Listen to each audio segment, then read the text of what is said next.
তো hello everyone, আজকে আমি একটু ডাল রান্না করবো ঘন করে, জালি দিয়ে টমেটো দিয়ে একদম থকথকা করে একদম ঘন একটা ডাল রান্না করব। আপনারা দেখলে খুবই পছন্দ করবে। এবং আমি রান্না করব আজকে ডিম দিয়ে আলু দিয়ে পাতলা ঝোল।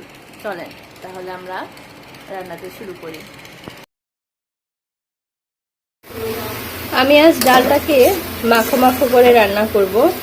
এটার মধ্যে আমি ডাল, পেঁয়াজ, কাঁচামরিচ, রসুন বাটা, তারপরে জালি, আর শেষে আমি একটু টমেটো দিয়ে দিব। আমি এটাকে ডালটাকে চচ্চড়ির মতো করব না, আবার পাতলা ডালও করব না, এটা একটা ঘন ডাল হবে। আর হলুদ আর একটু গুঁড়ামরিচ দিয়েছি আমি এখানে। তা হোক, এটা একটু কষানো হোক, একটু পানি দিব আর কষাবো আমি।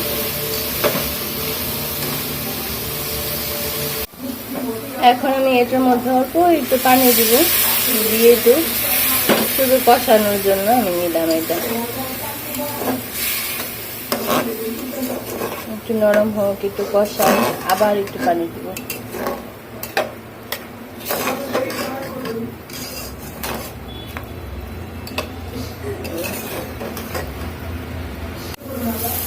এখন আমি এটাকে দ্বিতীয়বার পানি প্রথমবার পানি নিয়ে শুধু এটাকে সিদ্ধ করার জন্য আমি একটু পানি দিয়েছিলাম। এখন আমি বেশি করে পানি দিয়ে এটাকে একবারে সিদ্ধ করে ফেলবো, যতটুকু আমি করতে চাই।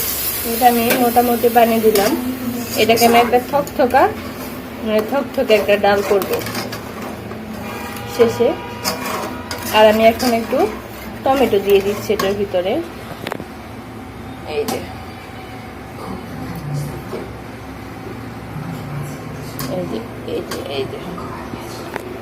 আর এখানে আমি শেষে একটু ধনিয়া পাতা দিয়ে দিব। এটাকে আমি একটু পরপর নেড়ে চেড়ে রান্নাটা করব আমি। পানি দিয়ে মোটামুটি এটাকে সিদ্ধ করেছি। এখন আমি ডালটা দেখুন অনেকটাই সিদ্ধ হয়ে গেছে। তারপর আমি এটা ডাল ঘুটনি দিয়ে করব না, ভাঙবো না। আমি এই চামচ দিয়ে এরকম করে একটু ভেঙে দিব, এটা একটু দানা দানা থাকবে। দেখেন আমি কিভাবে করি। ডালটাকে এরকম করে দানা দানা করে তারপরে আমি আরো কি সুন্দর করে অনেকক্ষণ জাল দিব। এই দেখেন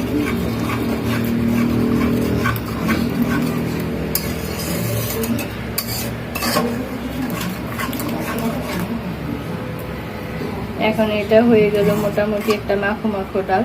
এরপর আমি সুন্দর করে নামানোর আগে একটু ধনিয়া পাতার ফ্লেভার দেব। আর এখন এই চুলার মধ্যে আমি একটু আলুটাকে রান্না করব, যার কারণে এখানে একটু তেল দিয়ে দিলাম। এটা গরম হলে সুন্দর করে এখানে একটু দিয়ে দিব।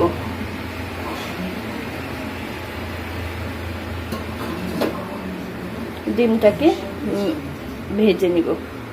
এখন আমি এখানে একটু হলুদ দিয়ে দিচ্ছি। হলুদ দিয়ে এখন আমি এখানে একটু আলুটাকে ভেজে নেব। আলু আর ডিম রান্না করব। এই যে আলুটাকে ভেজে তারপর সুন্দর করে ডিমটাকে রান্না করব।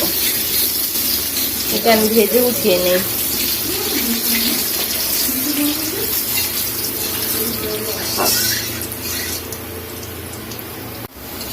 আলুটা প্রায় মোটামুটি ভাজা হয়ে যাচ্ছে। আমি এটাকে একটু লাল লাল করে ভাজবো আজকে। এর মধ্যে আমার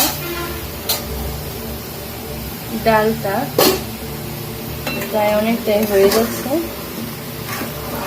এই যে কি সুন্দর, দেখেন কি থকথকা ডাল। এই যে আমি এখন এটার ভিতরে একটু ধনিয়া পাতা দিয়ে দিব।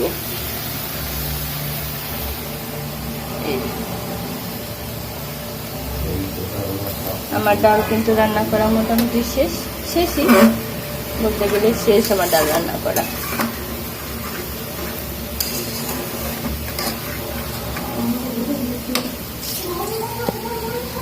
ধোয়ার কারণে কি সুন্দর একটা কালার হয়েছে, এটা দেখা যাচ্ছে না। এই দেখেন ডালটা কি সুন্দর হয়েছে।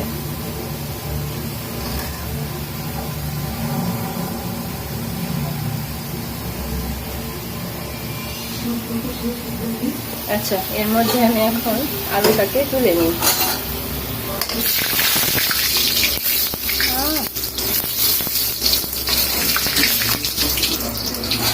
তারপর আমি এটার ভিতরে ডিমটাকে ভেজে নেব।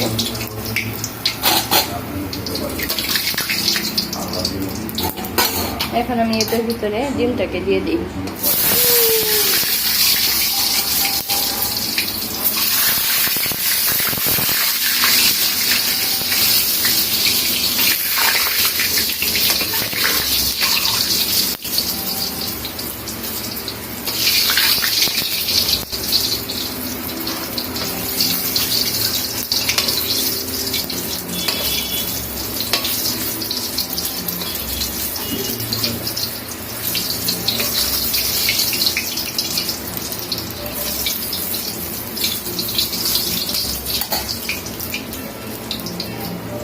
চুলাটা একটু কমিয়ে দিই।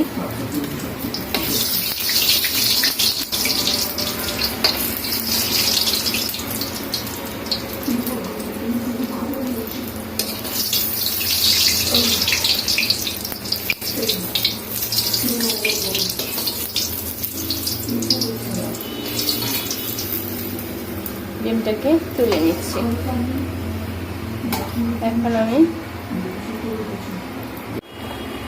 এখন আমি এখানে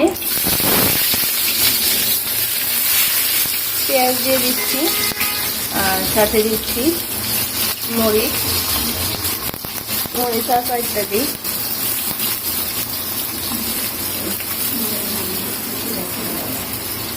পেঁয়াজটা ভেজে নেওয়া হয়ে গেছে। এখন আমি এখানে 1 চামচের মতো রসুন বাটা দিয়ে দিলাম।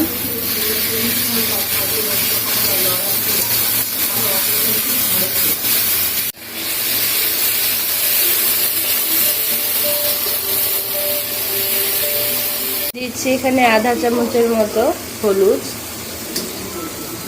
আর এখন দিব আমি এখানে 1 চামচের মতো লবণ, আর একটু দিব 1.5 চামচের মতো এখানে লবণ দিব। আর এখন দিচ্ছি একটু গুঁড়া মরিচ।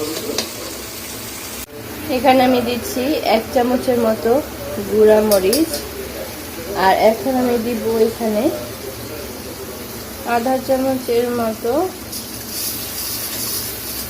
ধনিয়া গুঁড়া।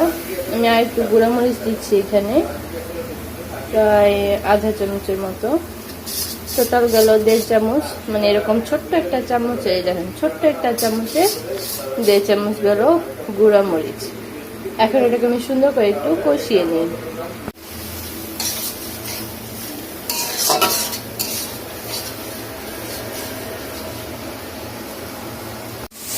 এটাকে আমি একটু মশলাটাকে একটু কষিয়ে নিলাম। এখন আমি এটার ভিতরে আর একটু পানি দিয়ে দিব। এটাকে সুন্দর করে কষানোর পরে আমি আলুটাকে দিয়ে দিব।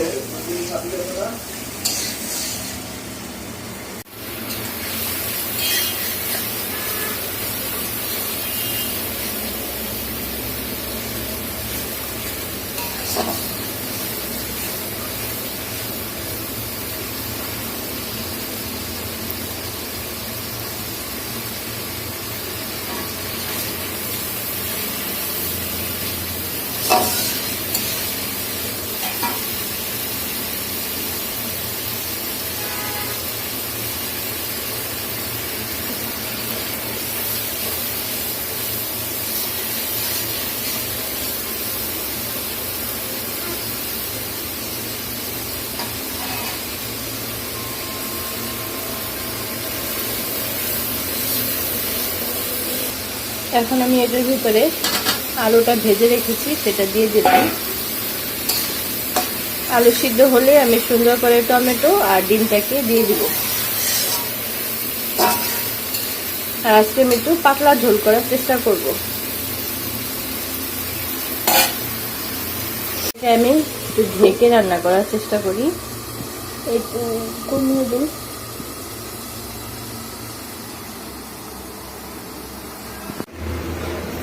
এখন এটাকে আমি তুলে নাড়াচাড়া দিই। আলুটা প্রায় অনেকখানি সিদ্ধ হয়ে গেছে। এখন আমি এটার ভিতরে কেটে রাখা টমেটো আর ডিমটা দিয়ে দিচ্ছি।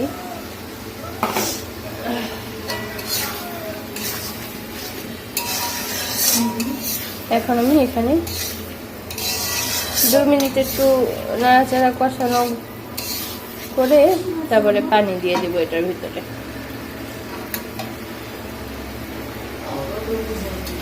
এখনই পানি দিয়ে দিই।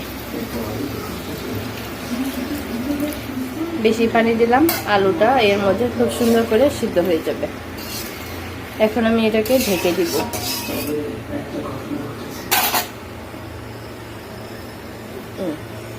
হতে থাকুক। আমার তরকারিটা প্রায় অনেকখানি হয়ে গেছে। এখন আমি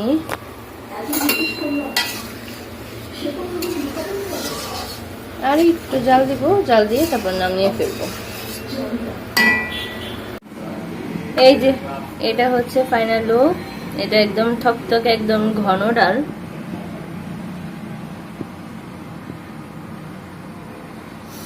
আর এই হচ্ছে টমেটো আলু দিয়ে ডিমের তরকারি।